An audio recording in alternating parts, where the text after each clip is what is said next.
बिस्मिल्लाहिर्रहमानिर्रहीम। अस्सलाम वालेकुम अज़ीज़ तलबा।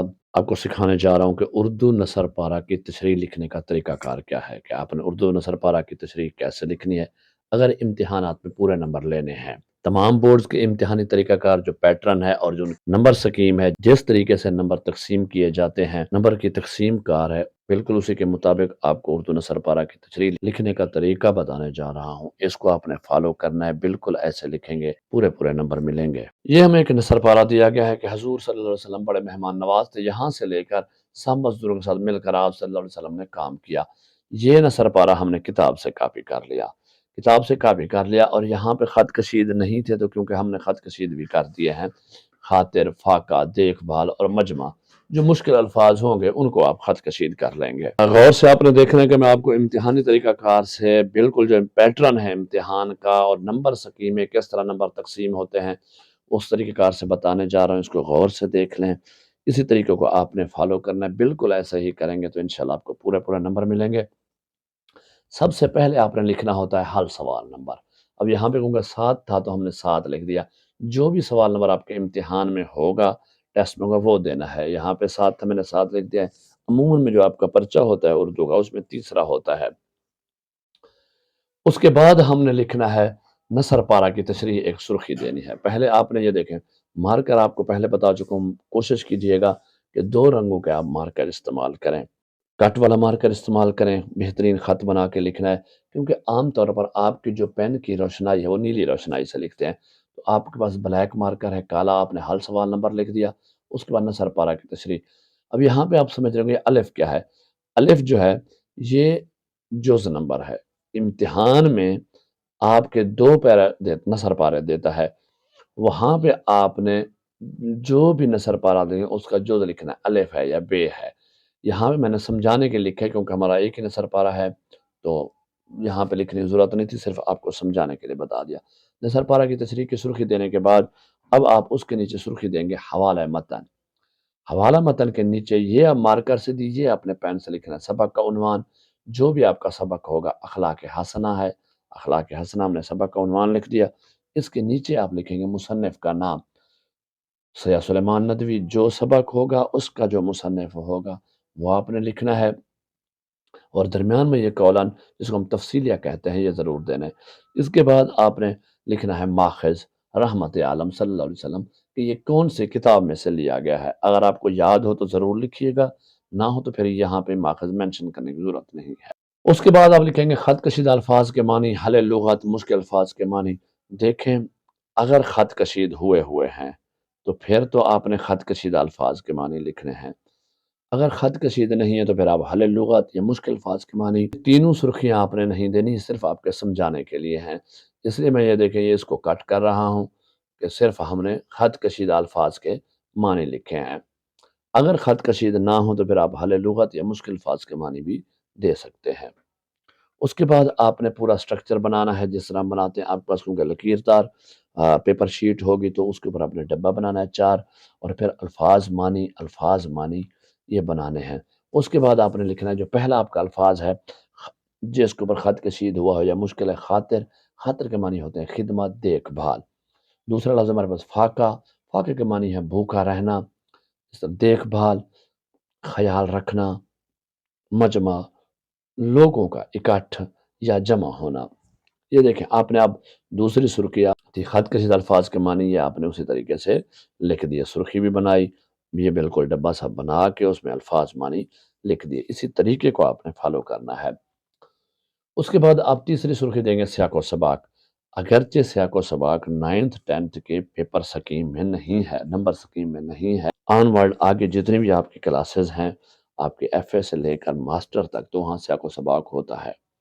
तो यहाँ पे सिर्फ याद कराने के लिए मैं आपको मुख्तसर सा लिखवाया जा रहा हूँ, तरीका समझा देता हूँ। इसको कोशिश करेंगे, ऐसा लिखेंगे तो आप मज़ीद जो मुम्तहिन होगा और जो आपका पेपर चेक कर रहा होगा वो इससे मुतासिर होकर नंबर अच्छे देगा। सियाक़ व सबाक़ का मानी होता है कि इससे पहले क्या हो रहा था। तो आप ये लिखेंगे ये नसर पारा सबक अखलाक हसना के शुरू से लिया गया है। देखें, अगर शुरू से हो तो आपने शुरू से लिखना है, दरमियान से हो तो दरमियान से लिखना है। इससे पहले नसर पारों में हज़ूर अकरम सल्लल्लाहु अलैहि वसल्लम के अखलाक हसना बयान किए गए हैं कि आप सल्लल्लाहु अलैहि वसल्लम आला उम्दा अखलाक के मालिक थे। آپ صلی اللہ علیہ وسلم انتہائی ملنسار، خوش اخلاق، مہربان اور رحم دل تھے۔ آپ صلی اللہ علیہ وسلم بہت سخی تھے، گھر میں جو کچھ ہوتا تھا وہ غریب اور مسکینوں میں تقسیم کر دیتے تھے۔ اس نصر پارہ میں آپ صلی اللہ علیہ وسلم کی مہمان نوازی اور عاجزی کا ذکر ہے۔ دیکھیں، سب سے پہلے ہم نے بتایا کہ نصر پارہ کہاں سے لیا گیا ہے، اس کے بعد ہم نے اس سے جو پہلے کے نصر پارے تھے ان کا خلاصہ 2 لائنوں میں، 2 سے 3 لائنوں میں ہم نے پیش کر دیا، اور آخر میں یہ بتا دیا کہ اس نصر پارے میں کیا ہو رہا ہے۔ تو یہ آپ کا سیاق و سباق ہو گیا۔ اس کے بعد آپ نے دینی ہے تشریح کی سرخی۔ تشریح دینے کے بعد آپ نے نیچے پیراگراف بنا کے اس کی تشریح لکھنا شروع کرنی ہے۔ زیر تشریح نصر پارہ، دیا گیا نصر پارہ، تشریح طلب نصر پارہ۔ یہ لکھنے کے بعد آپ نے آگے لکھنا ہے، میں مصنف حضور اکرم صلی اللہ علیہ وسلم کے اخلاق حسنہ کا ذکر کرتے ہوئے بیان کرتا ہے کہ آپ صلی اللہ علیہ وسلم بہت بڑے مہمان نواز تھے۔ آپ صلی اللہ علیہ وسلم جیسا مہمان نواز اور کوئی نہیں ہے۔ آپ صلی اللہ علیہ وسلم کے پاس ہر مذہب اور نسل اور ہر طبقے کے مہمان ہوتے تھے۔ آپ صلی اللہ علیہ وسلم بلا تفریق مذہب، نسل، رتبہ، مقام اور تعلق اور رشتہ داری کے مہمان ٹھہراتے تھے اور سب کی خوب خدمت کرتے تھے۔ آپ صلی اللہ علیہ وسلم نے کبھی فرق نہیں کیا کہ میرا مہمان مسلمان ہے یا کافر، اس سے میرا تعلق جان پہچان ہے یا نہیں، یا امیر ہے یا غریب۔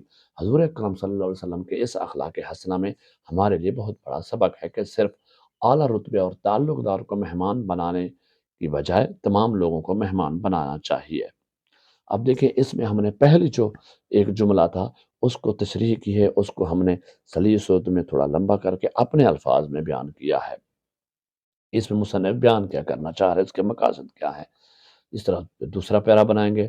مصنف بیان کرتا ہے کہ کبھی ایسا بھی ہوتا کہ مہمان آ جاتے اور گھر میں جو کچھ موجود ہوتا حضور اکرم صلی اللہ علیہ وسلم وہ مہمانوں کو کھلا پلا دیتے، حتیٰ کہ سارے گھر والے خود بھوکے رہتے۔ یہ مہمان نوازی کی کمال درجہ مثال ہے کہ تمام گھر والے یہ جانتے ہوئے بھی کہ گھر میں کھانے کے لیے بہت کم یا پوری خوراک موجود ہے، مگر پھر بھی خود بھوکے رہ کر مہمانوں کی خاطرداری کرتے۔ نبی کریم صلی اللہ علیہ وسلم مہمانوں کی خوب دیکھ بھال کرتے، راتوں کو اٹھ کر مہمانوں کا خیال کرتے کہ کہیں کسی کو کوئی تکلیف تو نہیں ہے۔ آپ صلی اللہ علیہ وسلم خود جاگتے اور ان کے بہترین آرام و سکون کا خیال رکھتے۔ وہ آپ کو سمجھ آ رہی ہوگی کہ کس طریقے سے ہم ایک ایک جملے کو، ایک ایک بات کو خوب کھول کر بیان کر رہے ہیں۔ مصنف بیان کرتا ہے کہ حضور اکرم صلی اللہ علیہ وسلم نے کبھی بھی گھر کے عام کام کاج کرنے سے گریز نہیں کیا، بلکہ آپ صلی اللہ علیہ وسلم اپنے گھر کے کام کاج خود کیا کرتے تھے۔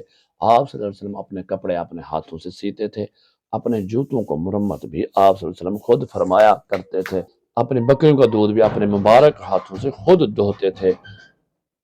کبھی بھی گھر کے کام کاج کرنے میں پیچھے نہیں رہے، بلکہ اپنی ازواج مطہرات کا ہاتھ بھی بٹاتے تھے۔ یہ ہمارے لیے سبق ہے کہ ہمیں بھی گھر کے کام کاج کرنے میں کسی قسم کا کوئی شرم محسوس نہیں کرنا چاہیے۔